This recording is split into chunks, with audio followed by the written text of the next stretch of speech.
কথা এক দাবি এক, রাজাকার ওই আর যাই ওই, কুটা বাতিল বাংলাদেশ চাই। 1952 সালে যা হয়েছে এখন 2024 সালে তাও হইতেছে। কষ্ট লাগতেছে, এত নিরহ ছাত্রছাত্রীর রক্ত জড়তেছে, খুব কষ্ট লাগতেছে। মন চাই আমিও যাই, কারণ আমিও একটা ছাত্রই, কিন্তু চাকরি হবে না জেনে প্রবাসটাই বেছে নিলাম। হাজারো কষ্টের মাঝে বেঁচে আছি, কিছু করার নাই। দাবি এক, কথা এক, কুটা মুক্ত বাংলাদেশ চাই। নানার কুটা দাদার কুটা এইসব চলবে না।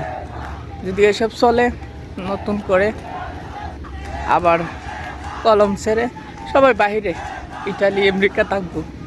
কেন বাংলাদেশে পড়াশোনা করে কোনো লাভ আছে?